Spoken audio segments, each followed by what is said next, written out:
ఇక్కడ చూడండి ఈ వీడియోలో ఆల్రెడీ ముందు ఎడిషన్, సబ్ట్రాక్షన్ చూసాం కదండీ. ఈ వీడియోలో మల్టిప్లికేషన్ చూద్దాం. మల్టిప్లికేషన్ వచ్చేసి ఫస్ట్ మనం ఒక ఎగ్జాంపుల్ తీసుకుందాం. ఇక్కడ ఒక ఎగ్జాంపుల్ వచ్చేసి 3/5 ఇంటూ 4/9. 3/5 ఇంటూ 4/9 ఇవి వచ్చేసి 2 డిఫరెంట్ ఫ్రాక్షన్స్.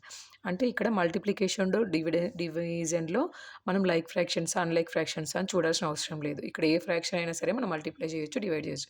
ఓన్లీ ఎడిషన్, సబ్ట్రాక్షన్లో మాత్రమే కంపల్సరీ లైక్ ఫ్రాక్షన్స్ ఉండాలి. ఇక్కడ చూడండి డైరెక్ట్గా న్యూమరేటర్స్ని 3 ఇంటూ 4, ఇక్కడ వచ్చేసి 5 ఇంటూ 9.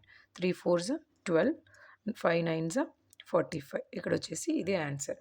నెక్స్ట్ ఇంకా కొంచెం డిఫరెంట్గా ఉండేవి చూద్దాము. ఇక్కడ వచ్చేసి నెక్స్ట్ సెకండ్ ప్రాబ్లం వచ్చేసి 30/51 ఇంటూ 17/25. ఇదిలా ఉంది అనుకోండి. ఇదిలా ఉంటే ఇప్పుడు ఇది మనకి నార్మల్గా ఫ్రాక్షన్సే.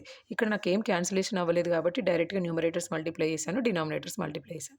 ఇక్కడ వచ్చేసరికి ఏదైనా క్యాన్సిలేషన్ అవుతుందని చూస్తే నాకు ఇక్కడ చూడండి 5 5s 25, 5 6s 30. నెక్స్ట్ వచ్చేసరికి ఇక్కడ కూడా క్యాన్సిల్ అవుతుంది. ఇదేంటంటే 17 1s 17, 17 3s 51. మళ్ళీ నెక్స్ట్ కూడా చూడండి 3 1s 3, 3 2s 6. అంటే ఇక్కడ ఏమవుతుంది టోటల్గా మనకి 2 ఇంటూ 1, 1 ఇంటూ 5. అంటే టోటల్గా ఫ్రాక్షన్ ఏమొచ్చింది 2/5. ఇది వచ్చేసి మల్టిప్లికేషన్.